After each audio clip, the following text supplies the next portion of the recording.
ನಮಸ್ಕಾರ ಸ್ನೇಹಿತರೆ, ಶುಭೋದಯ, good morning. Welcome back to Sanchara with Karthik ಚಾನಲ್ಗೆ. ಸ್ನೇಹಿತರೆ, ಇವತ್ತು ನಾನು ಒಂದು ಪ್ರಸಿದ್ಧವಾದಂಥ ಪುರಾತನವಾದಂಥ ಐತಿಹಾಸಿಕವಾದಂಥ ಒಂದು ದೇವಸ್ಥಾನಕ್ಕೆ ನಿಮ್ಮನ್ನೆಲ್ಲನೂ ಕರ್ಕೊಂಡ್ಬಂದಿದ್ದೀನಿ. ಸ್ನೇಹಿತರೆ, ಈ ದೇವಸ್ಥಾನವನ್ನು ನಿರ್ಮಾಣ ಮಾಡಿದವರು ಯಾರು, ಈ ದೇವಸ್ಥಾನದ ಇತಿಹಾಸ ಏನು, ಈ ದೇವಸ್ಥಾನ ಇರೋದಾದರೂ ಎಲ್ಲಿ ಅಂತ ನಿಮಗೆ ಒಂದೊಂದಾಗಿ ಹೇಳ್ತಾ ಹೋಗ್ತೀನಿ. ಸ್ನೇಹಿತರೆ, ಈ ದೇವಸ್ಥಾನಕ್ಕೆ ಬರೋಕ್ಕೆ ಯಾವುದೇ ಸಾರಿಗೆ ವ್ಯವಸ್ಥೆ ಇರೋದಿಲ್ಲ. ಹಾಗೆ ನಿಮ್ಮ ಓನ್ ವೆಹಿಕಲ್ ಮುಖಾಂತರನೇ ಈ ಸ್ಥಳಕ್ಕೆ ಭೇಟಿ ಕೊಡಬೇಕಾಗುತ್ತೆ. ಸ್ನೇಹಿತರೆ, ಬನ್ನಿ ಆ ದೇವಸ್ಥಾನವನ್ನು ನಿಮಗೂ ತೋರಿಸ್ತೀನಿ. ಬನ್ನಿ ಸ್ನೇಹಿತರೆ.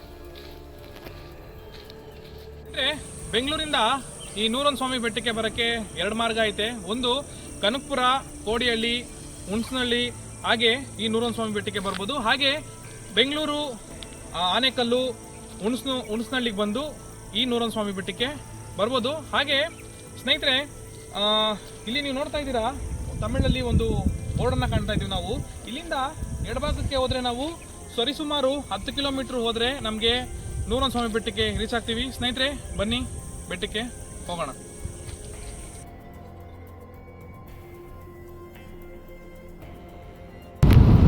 ಸ್ನೇಹಿತರೆ, ಇಲ್ಲಿಗೆ ತಾರ್ ರೋಡು ಎಂಡ್ ಆಗುತ್ತೆ ಅನಿಸುತ್ತೆ. ಇಲ್ಲಿಂದ ಬರೀ ಮಡ್ ರೋಡೆ. ಸ್ನೇಹಿತರೆ, ನಾವು ಈ ನೂರೊಂದು ಸ್ವಾಮಿ ದೇವಸ್ಥಾನಕ್ಕೆ ಹೋಗಬೇಕು ಅಂತಂದರೆ ಈ ಎಡಭಾಗಕ್ಕೆ ಹೋಗಬೇಕು. ಹಾಗೆ ನೂರೊಂದು ಸ್ವಾಮಿ ಮಠಕ್ಕೆ ಹೋಗಬೇಕು ಅಂದರೆ ಹೀಗೆ ಸೀದಾ ಹೋದರೆ ನಿಮಗೆ ನೂರೊಂದು ಸ್ವಾಮಿ ಮಠಕ್ಕೆ ಹೋಗ್ಬೋದು. ಹಾಗೆ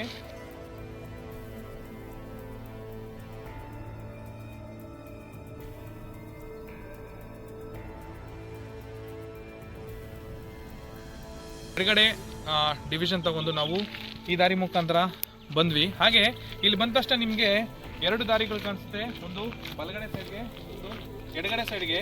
ಸ್ನೇಹಿತರೆ, ನೀವು ಇಲ್ಲಿಂದ ಎಡಗಡೆ ಸೈಡ್ ಮುಖಾಂತರ ಹೋದ್ರೆ ನಮಗೆ ನೂರೊಂದು ಸ್ವಾಮಿ ದೇವಸ್ಥಾನಕ್ಕೆ ಹೋಗ್ತೀವಿ.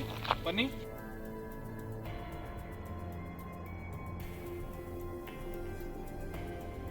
ಸ್ನೇಹಿತರೆ, ನಾವು ಈ ದಾರಿ ಮುಖಾಂತರ ದೇವಸ್ಥಾನದ ಹತ್ರ ಹೋಗಬೇಕು. ಸ್ನೇಹಿತರೆ, ಈ ಬಂಡೆಗಳ ಮಧ್ಯೆ ಮೆಟ್ಟಿಲುಗಳನ್ನು ನಿರ್ಮಾಣ ಮಾಡಿದ್ದಾರೆ. ಸ್ನೇಹಿತರೆ ನೋಡಿ, ಯಾವ ರೀತಿ ಒಂದು ಅಡ್ವೆಂಚರ್ ಆದಂಥ ಸ್ಥಳ ಇದೆ. ಹಾಗೆ ಇಲ್ಲಿ ಬರ್ತಾ ಇದ್ದಂಗೆ ಇಲ್ಲಿನ ಪ್ರಕೃತಿಯ ಸೌಂದರ್ಯ ನೋಡೋಕ್ಕೆ ಬಹಳ ಸುಂದರವಾಗಿದೆ. ಇಲ್ಲಿ ಬೆಳಿಗ್ಗೆನೆ ಆನೆಗಳ ಕಾಟ ಇರ್ತದಂತೆ. ಸ್ನೇಹಿತರೆ, ನಾವು ಬಂದಾಗ ಇನ್ನು ದೇವಸ್ಥಾನ ಕೂಡ ಓಪನ್ ಇರಲಿಲ್ಲ. ಅಲ್ಲಿಯ ಸ್ಥಳೀಯರೊಬ್ಬರು ಆ ದೇವಸ್ಥಾನದ ಹತ್ರ ಮಲಗಿದ್ರು. ಅವ್ರನ್ನ ಮಾತಾಡಿಸ್ಕೊಂಡು ನಾವು ಅಲ್ಲೇ ವೆಯ್ಟ್ ಮಾಡಿದ್ವಿ ದೇವಸ್ಥಾನ ಓಪನ್ ಆಗೋಕ್ಕೆ. ಸ್ನೇಹಿತರೆ, ಸ್ವಲ್ಪ ಹೊತ್ತು ವೆಯ್ಟ್ ಮಾಡಾದ್ಮೇಲೆ ಪುರೋಹಿತರು ಬಂದು ದೇವಸ್ಥಾನದ ಬಾಗಿಲನ್ನು ಓಪನ್ ಮಾಡ್ತಾರೆ. ದೇವಸ್ಥಾನದ ಬಾಗಿಲು ಓಪನ್ ಆಗೋಕ್ಕಿಂತ ಮುಂಚೆನೇ ಪುರೋಹಿತರ ಹತ್ರ ನಾವು ಒಂದು ಕ್ವಶನ್ ಕೇಳಿದ್ವಿ. ಸ್ವಾಮಿ, ನಿಜವಾಗ್ಲೂ ನೀವು ಎಳ್ನೀರಲ್ಲಿ ದೀಪವನ್ನು ಹಚ್ತೀರಾ ಅಂತಂದಾಗ ಪುರೋಹಿತರು ಹೌದು, ನಾವು ಎಳ್ನೀರಲ್ಲೇ ದೀಪ ಹಚ್ತೀನಿ ಅಂತ ಹೇಳಿದ್ರು. ಯಾಕೆ ಹಚ್ತೀರಾ ಅಂತಂದಾಗ ಕೇಳಿದಾಗ, ನೀವು ನೋಡಿ ಸ್ವಲ್ಪ ಹೊತ್ತು ವೆಯ್ಟ್ ಮಾಡಿ, ನಾನು ಒಳಗಡೆ ಎಲ್ಲ ಸ್ವಲ್ಪ ಶುಚಿ ಮಾಡಿ ಬರ್ತೀನಿ ಅಂತ ಹೇಳಿ ಅವರು ಒಳಗಡೆ ಶುಚಿ ಮಾಡುವಂಥ ಕಾರ್ಯದಲ್ಲಿ ನಿರತರಾಗಿದ್ದರು. ಹಾಗೆ ನಾವು ತಗೊಂಡೋದಿದ್ದಂಥ ಎಳ್ನೀರನ್ನು ಅಲ್ಲಿದ್ದಂಥ ಒಬ್ಬ ಸ್ಥಳೀಯರು ಅದನ್ನು ಕೊಚ್ಚಿ ಆ ನೀರನ್ನು ತೆಗಿತಾ ಇದ್ದಾರೆ. ನಾವು ತಗೊಂಡೋಗಿದ್ದೆ ಆ 2 ಎಳ್ನೀರು ಕೂಡ.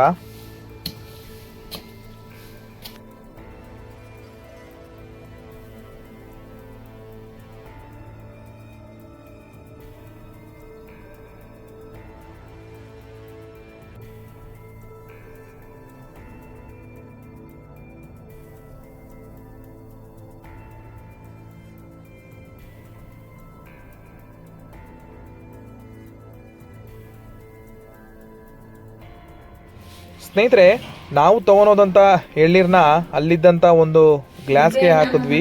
ಹಾಗೆ ಇನ್ನೊಂದು ಎಳ್ನೀರನ್ನ ನೀವು ನೋಡ್ಬೋದು, ಪೂಜಾರರು ಬೇಡ, ನೀವು ಕೈಲೇ ಇಟ್ಕೊಳ್ಳಿ ಅಂತ ಹೇಳಿದ್ರು. ಹಾಗೆ ಪೂಜಾರರು ಪೂಜೆಯನ್ನು ಮಾಡೋಕ್ಕೆ ಸ್ಟಾರ್ಟ್ ಮಾಡಿದ್ರು.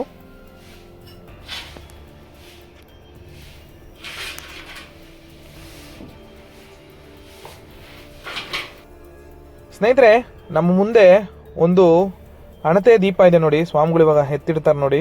ಆ ದೀಪದಲ್ಲಿ ಎಳ್ನೀರನ್ನು ಉಯ್ದು ದೀಪವನ್ನು ಹಚ್ಚೋದು. ಸ್ನೇಹಿತರೆ ನೋಡಿ, ನಾನು ಈಗ ಎಳ್ನೀರನ್ನು ಆ ಒಂದು ಹಣತೆಯಲ್ಲಿ ಉಯ್ತಾ ಇದ್ದೀನಿ. ಹಾಗೆ ಅದಲ್ಲಿ ಜಾಸ್ತಿ ನೀರು ಬರಲಿಲ್ಲ. ಹಾಗೆ ಅಲ್ಲಿದ್ದಂಥ ಗ್ಲಾಸಲ್ಲಿದ್ದಂಥ ಎಳ್ನೀರನ್ನು ಕೂಡ ಅವರು ಅದಕ್ಕೆ ಹಾಕ್ತಾರೆ. ಸ್ನೇಹಿತರೆ, ನಾವು ಕೇಳಿದ್ವಿ, ಸ್ವಾಮಿ ಯಾವ ರೀತಿ ನೀವು ಈ ಒಂದು ಎಳ್ಳೀರಲ್ಲಿ ದೀಪ ಹಚ್ತೀರಂತ ಕೇಳಿದಾಗ ಸ್ನೇಹಿತರೆ ಅವರೊಂದು ಮಾತು ಹೇಳಿದ್ರು. ಈ ಒಂದು ಮಠವನ್ನು 101 ಸ್ವಾಮಿಗಳು ಪ್ರತಿಷ್ಠಾಪನೆಯನ್ನು ಮಾಡ್ತಾರೆ. ಹಾಗೆ ಅವರ ಒಂದು ಕಾಲಾವಧಿಯಲ್ಲಿ ನೀರಿನಲ್ಲಿ ದೀಪವನ್ನು ಹಚ್ತಾ ಇದ್ರಂತೆ. ನೀರು ಕೂಡ ಕಲುಷಿತ ಆಯಿತು ಅಂತ ಹೇಳಿ ಎಳನೀರಿನಲ್ಲಿ ದೀಪವನ್ನು ಹಚ್ತಾ ಇದ್ದಾರಂತೆ. ಸ್ನೇಹಿತರೆ, ಸ್ವಾಮಿಗಳು ದೀಪವನ್ನು ಆ ಒಂದು ಸ್ಥಳದಲ್ಲಿ ಇಟ್ಟು ಅಲ್ಲಿ ಬತ್ತಿಯನ್ನು ಇಡ್ತಾ ಇದ್ದಾರೆ. ಆಗ ನಮಗೆ ಬಹಳ ಕುತೂಹಲಕಾರಿಯಾಗಿತ್ತು ಯಾವ ರೀತಿ ಈ ದೀಪ ಬೆಳಗುತ್ತೆ ಅಂತಂತ. ಯಾಕೆಂತಂದರೆ ಈಗಿನ ಕಾಲದಲ್ಲೂ ಕೂಡ ನೀರಿನಲ್ಲಿ, ಅದು ಎಳನೀರಿನಲ್ಲಿ ದೀಪ ಹಚ್ಚೋದು ಅಂತಂದರೆ ಸುಲಭ ಮಾತಲ್ಲ. ಹಾಗೆ ಸ್ವಾಮಿಗಳು ದೀಪನ ಹಚ್ಚೋಕ್ಕೆ ಶುರು ಮಾಡಿದ್ರು.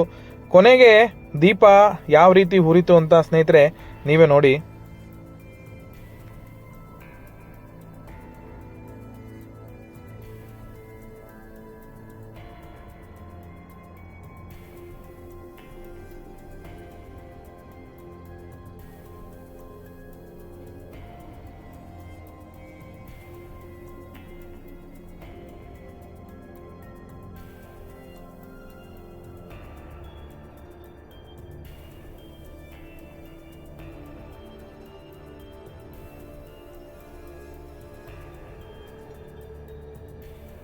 ಸ್ನೇಹಿತರೆ, ಈ 101 ಸ್ವಾಮಿ ಮಠವನ್ನು ಸ್ಥಾಪನೆ ಮಾಡಿದವರು ಈ 101 ಸ್ವಾಮಿಯವರೇ. ಹಾಗೆ ಈ 101 ಸ್ವಾಮಿಗೆ ಹೆಸರನ್ನು ಕೊಟ್ಟವರು ನಮ್ಮ ಮಲೆ ಮಹದೇಶ್ವರ ಬೆಟ್ಟದ ಮಾದಪ್ಪನವರು.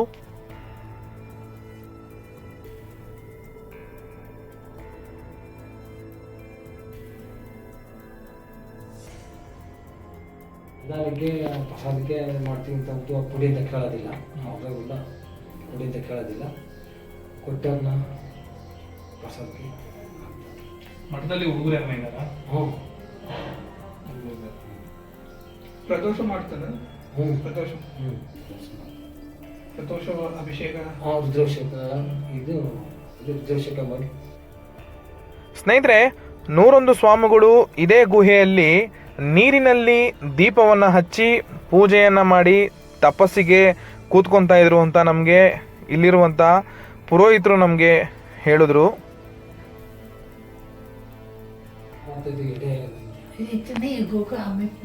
ಈ 101 ಸ್ವಾಮಿಗಳು ಧ್ಯಾನ ಮಾಡ್ತಾರೆ ಜಾಗ ಇದು. ಜಾಗ ದೀಪ ಹೊರಿಸ್ಕೊಂಡು ಜಾಗ ಮಾಡ್ತಿದ್ದ ಜಾಗ ಅದು. ಅವರು ಇಲ್ಲಿ ಸಾಧನೆ ಮಾಡ್ಕೊಂಡು ಇಲ್ಲಿ ಧ್ಯಾನ ಮಾಡ್ಕೊಂಡು ಇಲ್ಲೇ ವಾಸಸ್ಥಾನ ಮಾಡ್ಕೊಂಡು ಇದ್ದಿದ್ದಂತೆ. ಅವರು ಅಲ್ಲಿ ಕಾಡಂತೆ, ಊರು ಕಾಡುತ್ತೆ. ಆ ಕಾಡಲ್ಲಿ ಆಗೋ ಯಾರು ಇರುವಂತೆ ಒಬ್ಬರು ಇಲ್ಲ. ಅಲ್ಲಿ ಮಠ ಮಾಡುವಾಗ ಅಲ್ಲೊಂದು 6 ಅಡಿಗೆ ಅಲ್ಲೊಂದು ಧ್ಯಾನ ಮಾಡ್ಕೊಂಡಿದ್ದೆ ಥರ ಇದ್ದು ಅಲ್ಲಿ ಜೀವ ಸಮಾಧಿಯಾಗಿ ಹೊಂಟೋಗಿದ್ದು. ಫಲ ಮಾಡಿದ್ರು ಅಷ್ಟೇ. ಅದು ಹಿಂದೆ 13 ಸಮಾಧಿ ಬಂದಿದೆಯಲ್ಲ, ಅವರೇ ಅಲ್ಲಿ ಎಲ್ಲ ಕಟ್ಟಿ ಎಲ್ಲ ಇದು ಮಾಡಿ ಒಬ್ಬೊಬ್ಬ ತಲೆಗೆ ಅಲ್ಲಿ ವಿತರಿಸಿ ತಳ ಮಾಡಿಬಿಟ್ರು. ಇದನ್ನ ಅಷ್ಟೇ ತಳ ಮಾಡಿಬಿಟ್ರು. ಸ್ನೇಹಿತರೆ, ಸುಮಾರು ವಿಷಯಗಳು ಸ್ವಾಮಿಗಳು ನಮ್ಮ ಹತ್ರ ಹೇಳ್ತಾ ಹೋದ್ರು. ಹಾಗೆ ಸುಮಾರು ಹೊತ್ತು ನಾವು ಕಾಲನ ಅಲ್ಲೇ ಕಳೆದ್ವಿ. ಹಾಗೆ ಸುಮಾರು ಕಾಲು ಗಂಟೆ ಆಯಿತು ದೀಪವನ್ನು ಹಚ್ಚಿ ಅಂತ ಹೇಳಿ ದೀಪವನ್ನು ನೋಡೋಣ ಅಂತ ಒಳಗಡೆ ಹೋದೆ. ಸ್ನೇಹಿತರೆ, ದೇವ್ರನ್ನ ಪರೀಕ್ಷೆ ಮಾಡುವಂಥ ದೊಡ್ಡ ಮನುಷ್ಯರು ನಾವಿನ್ನೂ ಆಗಿಲ್ಲ. ಆದರೆ ಕುತೂಹಲಕಾರಿ ಇರ್ತದಲ್ಲ ಯಾವ ರೀತಿ ಎಳ್ಳೀರಲ್ಲಿ ದೀಪ ಉರಿತದೆ ಅಂತ ಹೇಳಿ. ಸ್ನೇಹಿತರೆ ನೋಡಿ ಯಾವ ರೀತಿ ದೀಪ ಉರಿತಾ ಇದೆ ಅಂತ ಹೇಳಿ ನಾನು ನಿಮಗೆ ಇಲ್ಲಿಂದನೇ ತೋರಿಸ್ತಾ ಇದ್ದೀನಿ. ಇಲ್ಲಿ ದೈವಶಕ್ತಿ ಇದೆ ಅಂತಲೇ ಹೇಳ್ಬೋದು.